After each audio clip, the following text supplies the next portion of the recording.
तो दोस्तों, क्योंकि सास भी कभी बहू थी सीरियल के आज के एपिसोड की शुरुआत होती है करण से, जो लगातार पार्थ को फोन लगाने की कोशिश कर रहा होता है, लेकिन बार बार कॉल करने के बावजूद पार्थ उसका फोन नहीं उठाता।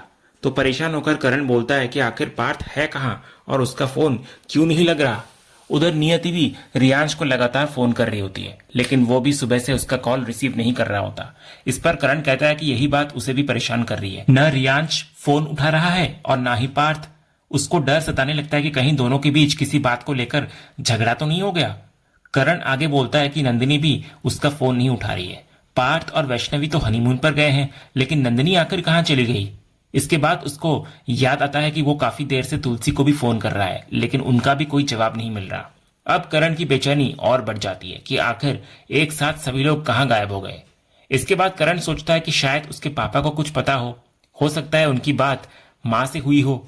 यही सोचकर वो तुरंत मिहिर को फोन लगाता है। फोन उठते ही वो पूछता है कि क्या उनकी माँ से कोई बात हुई। उधर से मिहिर मना करता है और वो कुछ पूछता है तो करण बात को संभालते हुए कहता है कि अभी कोई बड़ी चिंता वाली बात नहीं है, वो बाद में आराम से बात करेगा। इतना कहकर कॉल कट कर देता है। तभी नियति करण को सलाह देती है कि एक बार नंदिनी के ड्राइवर से पूछकर देखा जाए। तो करण तुरंत ड्राइवर को फोन करता है और पूछता है कि नंदिनी कहाँ है। ड्राइवर कहता है कि पहले बड़ी मालकिन यानी कि तुलसी घर से निकली थी और उनके कुछ देर बाद नंदिनी भी उनके पीछे चली गई। जब करण पूछता है कि दोनों कहाँ गई हैं, तो ड्राइवर कहता है कि दोनों खंडाला गई हैं। ये सुनते ही करण चौंक जाता है। फोन रखने के बाद वो नियति को कहता है कि माँ भी खंडाला में है और नंदिनी भी वहीं पर गई है। तभी नियति को याद आने लगता है कि रियांश भी कह रहा था कि उसे किसी काम से खंडाला जाना है, यानी कि वो भी शायद वहीं पर होगा। तो अब करण को और भी चिंता होने लगती है। वो कहता है कि पार्थ फोन तो नहीं उठा रहा, इसलिए वो उसे एक वॉइस नोट भेज देता है। इसके बाद करण पार्थ को एक वॉइस नोट भेजता है। उसमें वो बड़े प्यार और चिंता भरे अंदाज में कहता है कि पार्थ बेटा प्लीज एक बार फोन तो उठा ले मेरा। अगर कोई बात हो गई है तो बेटा घर वापस आ जा। मुझे समझ नहीं आ रहा कि आजकल माँ को क्या हो गया है, पता नहीं वो ऐसा बर्ताव क्यों कर रही हैं, लेकिन तू बिल्कुल भी टेंशन मत ले, क्योंकि वैसे भी हमने पहले ही फैसला कर लिया था कि हम सब अमेरिका वापस चले जाएंगे। इसलिए पहले घर आ जा, फिर बैठकर आराम से सारी बातें सुलझा लेंगे। करण आगे बोलता है कि उसे पूरा यकीन है कि जरूर कोई गलतफहमी हुई होगी और उसे लगता है कि तुलसी माँ बीच में मामला सुलझाने के लिए पहुंच गई होंगी। वो पार्थ को समझाते हुए कहता है कि रियांश भी वहीं पर है, नंदिनी भी वहीं पर है और तुलसी माँ भी वहीं मौजूद है, इसलिए तुम लोग प्लीज घर वापस आ जाओ। घर आकर आराम से बैठकर बात करेंगे और जो भी समस्या है उसको मिलकर सुलझा लेंगे। प्लीज एक बार मुझे कॉल जरूर कर लेना। दूसरी तरफ कहानी सीधे पुलिस स्टेशन पर पहुंचती है। हम देखते हैं कि तुलसी नंदिनी का हाथ पकड़कर उसे अपने साथ पुलिस स्टेशन लेकर आती है। अंदर पहुंचते ही तुलसी इंस्पेक्टर से बोलती है कि उन्हें एक शिकायत दर्ज करवानी है। इधर इंस्पेक्टर पूछते हैं कि शिकायत किस बात की है, तो तुलसी सिर्फ इतना बोलती है कि पार्थ वीरानी। उधर दूसरी तरफ करण अभी भी नियति के साथ परेशान हो रहा होता है। वो कहता है कि उसे समझ नहीं आ रहा कि माँ को आखिर क्या हो गया है, वो लगातार पार्थ के पीछे क्यों पड़ी हुई है। करण कहता है कि बस एक बार पार्थ और वैष्णवी हनीमून से वापस आ जाएं, उसके बाद वो पार्थ और नंदिनी दोनों को लेकर अमेरिका लौट जाएगा। तभी नियति करण से पूछती है कि अगर वो अमेरिका चला गया तो रियांश का क्या होगा। तो इस पर करण बोलता है कि रियांश की चिंता करने की कोई जरूरत नहीं है, क्योंकि नियति और माँ दोनों उसका पूरा ख्याल रखेंगे। वो खुद भी हमेशा उसके साथ रहेगा, लेकिन इस समय उसे सबसे ज्यादा चिंता पार्थ और नंदिनी की है, खासकर पार्थ की, क्योंकि पिछले कुछ समय से उसे महसूस हो रहा है कि पार्थ खुद को अकेला समझने लगा है और उसके रहते अगर उसका बेटा ऐसा महसूस करे तो ये बिल्कुल ठीक नहीं है। नियति भी करण की बात को समझती है, लेकिन वो साफ कहती है कि अब उसको सच में बहुत घबराहट हो रही है। किसी का भी फोन नहीं लग रहा और ये बात बिल्कुल सामान्य नहीं लग रही। इसके बाद करण फैसला करता है कि अब इंतजार करने का कोई फायदा नहीं है। दोनों तुरंत खंडाला के लिए निकलेंगे और वहीं जाकर सब पता लगाएंगे। उधर पुलिस स्टेशन में इंस्पेक्टर तुलसी से पूरी घटना विस्तार से बताने के लिए कहते हैं। तब तुलसी बताना शुरू करती है कि पार्थ वीरानी उसका पोता है। उसकी शादी वैष्णवी नाम की एक साधारण परिवार की लड़की से हुई थी, जो गुजरात के छोटे से शहर अंजार की रहने वाली है। शादी के बाद से ही पार्थ का बर्ताव वैष्णवी के साथ बिल्कुल ठीक नहीं था। वो अक्सर उसके साथ मारपीट करता था। तुलसी बताती है कि उन्होंने कई बार वैष्णवी को समझाया कि वो पार्थ के खिलाफ खुलकर बोले ताकि परिवार उसकी हेल्प कर सके, लेकिन अपने परिवार की इज्जत, समाज की बातें और अपने माता पिता की चिंता की वजह से वैष्णवी हर बार चुप रही और उसने किसी से कुछ नहीं कहा। इसके बाद तुलसी बताती है कि पार्थ वैष्णवी को परिवार से ये कहकर खंडाला वाले फार्म हाउस लेकर गया था कि दोनों हनीमून पर जा रहे हैं, लेकिन उसे पहले से ही डर था कि कहीं वैष्णवी के साथ कुछ अनहोनी ना हो जाए, इसलिए वो भी उनके पीछे पीछे खंडाला पहुंच गई। तुलसी बताती है कि जब वो वहां पहुंची तो उसने अपनी आंखों से देखा कि पार्थ वैष्णवी के साथ बेरहमी से मारपीट कर रहा था। वो उसके साथ जबरदस्ती कर रहा था। इधर वैष्णवी लगातार हेल्प के लिए चीख रही थी। तुलसी आगे कहती है कि उसने कमरे में जाकर पार्थ को रोकने की पूरी कोशिश करी और वैष्णवी को छोड़ देने के लिए कहा, लेकिन पार्थ ने उसकी एक नहीं सुनी। उल्टा वो भी उसके साथ हाथापाई करने लगा। इसके बाद तुलसी रोते हुए इंस्पेक्टर के सामने अपना बयान देना शुरू करती है। वो कहती है कि पार्थ ने सिर्फ वैष्णवी के साथ ही नहीं बल्कि अपनी दादी यानी उसके साथ भी हाथापाई की। उसने दोनों पर हमला किया, इसलिए मजबूर होकर उसे अपने ही पोते को गोली मारनी पड़ी। कांपती हुई आवाज में तुलसी कहती है कि उसने अपने पोते पार्थ वीरानी को मौत के घाट उतार दिया है और अब वो अपनी मर्जी से खुद को कानून के हवाले करने आई है। इसके साथ ही वो अपना नाम बताते हुए कहती है कि वो तुलसी वीरानी है। ये सब सुनकर पास खड़ी नंदिनी पूरी तरह हैरान नजर आती है। वो हैरान वाली नजरों से तुलसी की तरफ देखती है। तभी इंस्पेक्टर तुलसी को पूछते हैं कि क्या वो किसी दबाव में आकर ये जुर्म कबूल कर रही है। इतने में नंदिनी कुछ बोलने की कोशिश करती है, लेकिन तुलसी तुरंत उसका हाथ पकड़ लेती है। इशारे से उसे बिल्कुल चुप रहने के लिए कह देती है। इसके बाद तुलसी इंस्पेक्टर से कहती है कि ऐसा लगता है जैसे इतिहास एक बार फिर खुद को दोहरा रहा है। हालांकि ये बात कहते समय उसकी नजर नंदिनी पर ही टिकी होती है। वो आगे बोलती है कि उसे इस बात का बिल्कुल भी अफसोस नहीं है कि उसने वैष्णवी की जान बचाई। अगर दोबारा भी यही परिस्थिति आती तो वो फिर वही फैसला लेती। तुलसी आगे बोलती है कि उसका पोता उस समय एक इंसान नहीं बल्कि हैवान बन चुका था। वो जिस तरह का व्यवहार कर रहा था उसको रोकना जरूरी था, इसलिए पार्थ वीरानी की मौत का उसे कोई पछतावा नहीं है। वो पूरी तरह अपनी मर्जी से खुद को कानून के हवाले कर रही है। इसके बाद हमें एक फ्लैशबैक दिखाया जाता है। फ्लैशबैक में नंदिनी अपने बेटे पार्थ के शव को गोद में लेकर फूट फूट कर रो रही होती है। तभी तुलसी उसके पास आती है, उसका हाथ पकड़ती है और रोते हुए कहती है, चल नंदिनी, प्लीज यहाँ से चल। लेकिन तभी नंदिनी अचानक से उठती है और वहीं पर पड़ी बंदूक उठाकर खुद को गोली मारने की कोशिश करती है। ये देखकर तुलसी तुरंत उसका हाथ पकड़ लेती है और उसको रोकते हुए पूछती है कि आखिर वो ये क्या कर रही है। इस पर नंदिनी टूटे हुए दिल से कहती है कि उसको छोड़ दिया जाए, उसने अपने ही बेटे को मार दिया है और अब वो जीना नहीं चाहती। तभी तुलसी उसको जोर से रोकती है और कहती है कि अभी उन्हें पुलिस के पास जाना होगा। नंदिनी रोते हुए कहती है कि सजा उसी को मिलनी चाहिए क्योंकि गोली उसी ने चलाई है। लेकिन तुलसी उसको समझाते हुए कहती है कि पहले उसकी पूरी बात वो सुने। वो कहती है कि अगर नंदिनी जेल चली गई तो करण उसके बिना जी नहीं पाएगा। वहीं समायरा और रौनक पूरी जिंदगी उसको कोसेंगे कि उसने उनके ही भाई की जान ले ली। इसके बाद तुलसी एक बहुत बड़ा फैसला सुनाती है। वो कहती है कि अगर किसी को सजा मिलनी है तो वो सजा उसे मिलेगी, इसलिए पुलिस के सामने यही कहा जाएगा कि पार्थ को उसी ने मारा है। नंदिनी तुरंत इसका विरोध करती है और कहती है कि नहीं माँ, मैं ऐसा बिल्कुल होने नहीं दूंगी। लेकिन तुलसी इस बार सख्त आवाज में उसको रोक देती है। वो कहती है कि पुलिस को यही बयान दिया जाएगा कि पार्थ को उसी ने मारा है और नंदिनी को उसकी बात माननी ही होगी। इसके बाद तुलसी अपनी सबसे बड़ी मजबूरी बताती है। वो कहती है कि वो ये सब नंदिनी के लिए नहीं बल्कि अपने बेटे करण के लिए कर रही है। फिर वो कहती है कि पार्थ ने वैष्णवी के साथ जो कुछ किया उसकी अकेली गवाह सिर्फ वही है, लेकिन घर में कोई भी इस सच्चाई पर विश्वास नहीं करेगा। कोई ये नहीं समझ पाएगा कि आखिर नंदिनी ने अपने बेटे पर गोली क्यों चलाई। आखिर में तुलसी नंदिनी को अपनी कसम देते हुए कहती है कि पुलिस के सामने दोनों यही कहेंगे कि पार्थ को उसी ने मारा है, यानी कि तुलसी ने। जब नंदिनी फिर भी मना करती है तब तुलसी उसको याद दिलाती है कि जैसे कभी उसने अंश को गोली मारी थी वैसे ही अब वो यही मानेगी कि उसने पार्थ को मारा है। पुलिस को भी यही बयान दिया जाएगा। इतना बोलकर तुलसी नंदिनी को वहां से ले जाती है अपने साथ। वर्तमान में लौटते ही इंस्पेक्टर महिला हवलदार को अंदर बुलाते हैं। महिला हवलदार आते ही तुलसी को गिरफ्तार कर लेती है। उधर नंदिनी की आंखों के सामने बार बार वही पल घूमने लगते हैं जब उसने अपने हाथों से अपने बेटे को गोली मारी थी। वो अपराध बोध से पूरी तरह टूट चुकी होती है। इसके बाद नंदिनी और तुलसी एक दूसरे की तरफ देखते हैं। दोनों की आंखों में दर्द साफ दिखाई देता है। फिर महिला हवलदार तुलसी को पकड़कर जेल के अंदर ले जाती है। दूसरे सीन में कहानी फिर से खंडाला पहुंचती है। करण और नियति दोनों उस होटल के कमरे में पहुंचते हैं जहां पार्थ और वैष्णवी ठहरे हुए थे। कमरे की हालत देखकर करण एकदम से चौंक जाता है।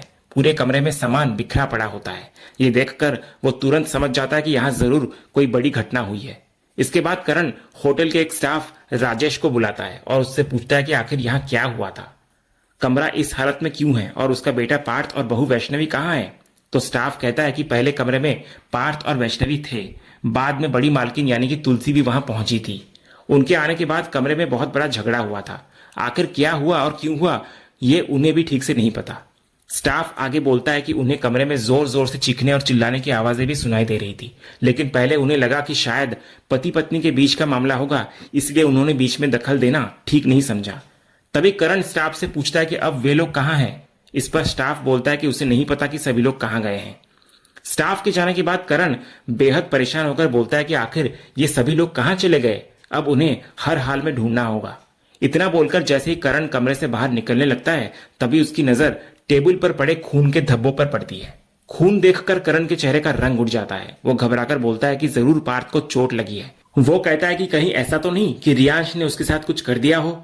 ये सुनकर नियति तुरंत उसको रोकती है और बोलती है कि वो कैसी बातें कर रहा है, अभी तो होटल स्टाफ ने बताया ना कि मम्मी जी यहाँ पर आई थी। लेकिन करण फिर भी अपनी चिंता जाहिर करते हुए कहता है कि माँ के साथ तो कुछ ऐसा नहीं होगा, हो सकता है कि रियांश यहाँ आया हो और किसी को पता भी न चला हो। वो कहता है कि उसे लग रहा है कि यहाँ बहुत बड़ी घटना हुई है और शायद पार्थ के साथ साथ वैष्णवी भी घायल है। इसलिए करण फिर फैसला करता है कि अब उन्हें एक पल भी बर्बाद नहीं करना चाहिए। सबसे पहले अस्पताल चलकर देखना होगा कि कहीं पार्थ और वैष्णवी वहां तो नहीं है। इतना बोलकर दोनों तुरंत अस्पताल के लिए निकल जाते हैं। अगले ही सीन में हम देखते हैं कि करण और नियति दोनों अस्पताल पहुंच चुके होते हैं। अस्पताल के अंदर आते ही करण बोलता है कि सबसे पहले उन्हें पार्थ को ढूंढना होगा। उसको पूरा यकीन होता है कि पार्थ यहीं कहीं अस्पताल में होगा, लेकिन नियति बोलती है कि इतने बड़े अस्पताल में वे दोनों आखिर किसी को कैसे ढूंढ पाएंगे। उसके मुताबिक बेहतर होगा कि वे सीधे पुलिस स्टेशन चले जाएं और पुलिस की हेल्प लें। पुलिस ही सभी लोगों का पता लगा सकती है। इस पर करण बोलता है कि अब जब वे अस्पताल तक आ ही गए हैं तो पहले यहीं पर अच्छी तरह देख लेते हैं। वो नियति को याद दिलाता है कि होटल के कमरे में कितना ब्लड फैला हुआ था। साफ है कि किसी को गंभीर चोट लगी है और क्योंकि यही अस्पताल सबसे पास है, इसलिए बहुत मुमकिन है कि सभी लोगों को यहीं लाया गया हो। दोनों फिर आगे बढ़ ही रहे होते हैं कि तभी उनकी नजर पास में रखी दो ढकी हुई लाशों पर पड़ती है। दोनों शवों को सफेद चादर से ढका गया होता है। करण बिना कुछ सोचे आगे निकलने लगता है, लेकिन तभी उसकी कलाई में पहनी घड़ी सामने रखे एक शव की शर्ट के बटन में अटक जाती है। वो अपनी घड़ी छुड़ाता है और बिना ध्यान दिए वहां से आगे बढ़ जाता है। इसी बीच पास खड़ा एक वार्ड बॉय फोन पर किसी को कह रहा होता है कि अभी तक इन दोनों शवों को लेने के लिए कोई आया नहीं है। तो वार्ड बॉय की ये बात सुनते ही करण अचानक से रुक जाता है। उसे याद आता है कि अभी कुछ पल पहले उसकी घड़ी जिस शर्ट में फंसी थी वो किसी शव की थी। तो अब उसके मन में एक अजीब सी बेचैनी होने लगती है। तो धीरे धीरे वो पलटकर उन दोनों शवों की तरफ देखने लगता है और तभी हवा का एक तेज झोंका आता है। उसी झोंके से एक शव के ऊपर पड़ी सफेद चादर हट जाती है। तो अगले ही पल उस शव का चेहरा साफ दिखाई देता है और वो चेहरा किसी और का नहीं बल्कि पार्थ का होता है। तो अपने बेटे का निर्जीव चेहरा देखते ही करण के पैरों तले जमीन खिसक जाती है।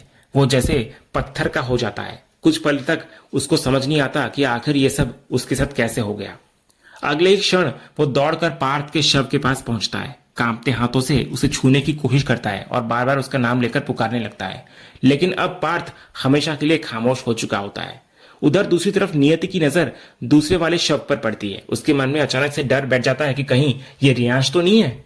तो कांपते हाथों से वो धीरे धीरे दूसरी चादर हटाती है और उसका सबसे बड़ा डर सच साबित हो जाता है। दूसरा शव सचमुच रियांश का ही होता है। तो अपने बेटे का शव देखते ही नियति पूरी तरह टूट जाती है। उसकी दुनिया जैसे एक ही पल में उजड़ जाती है। वो जोर जोर से रियांश का नाम लेकर रोने लगती है और उसके पास बैठकर बिलख पड़ती है। तभी वहां मौजूद वार्ड बॉय करण और नियति के पास आकर पूछता है कि क्या ये दोनों आपके अपने हैं। तो टूटे हुए दिल के साथ करण जवाब देता है कि पार्थ उसका बेटा है। इसके बाद वार्ड बॉय कहता है कि दोनों शव पोस्टमार्टम के लिए लाए गए हैं। दोनों की लाशें चट्टान के पास मिली थी और दोनों को एक ही बंदूक से गोली मारी गई है।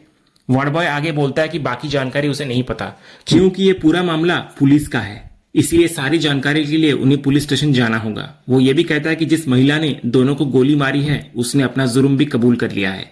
ये सुनते ही करण और नियति के पैरों तले जमीन खिसक जाती है। करण कुछ सोचता है, शायद उसको तुलसी पर शक होता है। इसी बीच अचानक करण की नजर थोड़ी दूर बैठी वैष्णवी पर पड़ती है। वैष्णवी पूरी तरह डरी और सहमी हुई एक कोने में बैठी हुई होती है। अगले सीन में हम देखते हैं कि पार्थ और रियांश दोनों के पार्थिव शरीर को शांति निकेतन लाया जा चुका होता है। पूरे घर में मातम पसरा होता है। परिवार का हर सदस्य गहरे सदमे में होता है और सभी की आंखों से आंसू रुकने का नाम नहीं ले रहे होते। गायत्री सबसे ज्यादा टूट चुकी होती है। वो रोते रोते अचानक करण से पूछती है कि तुलसी कहाँ है। ये सुनते ही करण का गुस्सा फूट पड़ता है। वो अचानक से गुस्से में कहता है कि आज के बाद इस घर में उस औरत का नाम कोई नहीं लेगा। लेकिन तभी गौतम बीच में आकर करण को रोकता है। वो कहता है कि करण, ये तुम्हारा घर नहीं है कि तुम यहाँ किसी का नाम लेने से मना करो। तो गौतम की ये बात सुनकर करण और भड़क जाता है। वो कहता है कि क्या गौतम को जरा भी एहसास है कि वो क्या बोल रहा है? उसका बेटा मर चुका है और इस वक्त उससे ऐसी बातें की जा रही है। इस पर गौतम शांत रहने की कोशिश करते हुए कहता है कि वो जानता है कि करण का दर्द कितना बड़ा है और उसको भी पार्थ की मौत का गहरा दुख है, लेकिन वो इतना जरूर मानता है कि तुलसी ने बिना किसी बड़ी वजह के ऐसा कदम कभी नहीं उठाया होगा। इसलिए जब तक पूरी सच्चाई सामने नहीं आ जाती तब तक उनको दोष देना ठीक नहीं होगा। लेकिन करण ये सुनकर अपना आपा खो देता है। वो गौतम से पूछता है कि अगर यही सब उसके बेटे के साथ हुआ होता तो क्या तब भी वो ऐसी बातें करता? ये सुनते ही गौतम भी गुस्से में आ जाता है। वो करण को सख्त लहजे में कहता है कि वो ऐसी बातें करने की हिम्मत भी ना करे। तब करण दर्द से भरी आवाज में कहता है कि सिर्फ कल्पना करने भर से गौतम का ये हाल हो गया है, लेकिन उसका बेटा तो सचमुच इस दुनिया में नहीं रहा और उसको मारने वाली कोई और नहीं बल्कि तुलसी वीरानी है। उधर गौतम अब भी यही दोहराता रहता है कि उसे पूरा विश्वास है कि तुलसी ने बिना वजह ऐसा कदम नहीं उठाया होगा। लेकिन करण गुस्से में बोलता है कि बिना वजह का क्या मतलब? वो कहता है कि उन्होंने उसके बेटे को गोली मारी है, इससे बड़ी वजह और क्या हो सकती है? दोनों के बीच बहस लगातार बढ़ती जाती है। तभी गायत्री हाथ जोड़कर दोनों से विनती करती है कि इस समय झगड़ा ना करे और चुप हो जाए। इसके बाद कहानी शमशान घाट पहुंचती है। हम देखते हैं कि पार्थ और रियांश दोनों की अंतिम यात्रा पूरी हो चुकी होती है और अब उनका अंतिम संस्कार किया जाना होता है। उधर नियति अपने बेटे रियांश को याद करके फूट फूट कर रो रही होती है। उसके सामने रियांश के साथ बिताए हुए हर खुशी के पल घूमने लगते हैं। इसी बीच पंडित जी कहते हैं कि अब पार्थ को मुखाग्नि देने के लिए उनके पिता आगे आए। ये सुनते ही करण भारी मन के साथ आगे बढ़ता है। इसी दौरान पंडित जी रियांश के लाश की तरफ इशारा करके पूछते हैं कि इनके पिता कौन है। तो ये सुनते ही करण की आंखों में फिर से आंसू भर आते हैं। उसको रियांश के साथ बिताए हुए हर खूबसूरत पल याद आने लगते हैं। कुछ पल बाद वो खुद को संभालते हुए कहता है कि रियांश का पिता भी वही है, दोनों उसके ही बेटे हैं और दोनों का अंतिम संस्कार वही करेगा। इसके बाद करण भारी मन के साथ अंतिम संस्कार की सारी विधियां पूरी करने लगता है। हर रस्म निभाते समय उसको पार्थ की यादें सताती रहती है। उसे वो पल याद आता है जब उसने बड़े गर्व से पार्थ से कहा था कि तू सबसे बेस्ट है, तू काबिल है और तू मेरा बेटा है, तेरी बराबरी कोई नहीं कर सकता। इन यादों के साथ करण पूरी तरह टूट जाता है। आखिर में वो विधि के अनुसार मिट्टी की मटकी लेकर चिता के चारों ओर परिक्रमा करता है, फिर अंतिम रस्म निभाते हुए मटकी को नीचे फोड़ देता है। इसके बाद वो एक बार फिर नम आंखों से पार्थ की चिता की तरफ देखता रह जाता है और इसी बेहद भावुक और दिल को झकझोर देने वाले दृश्य के साथ आज का ये एपिसोड यहीं पर खत्म होता है।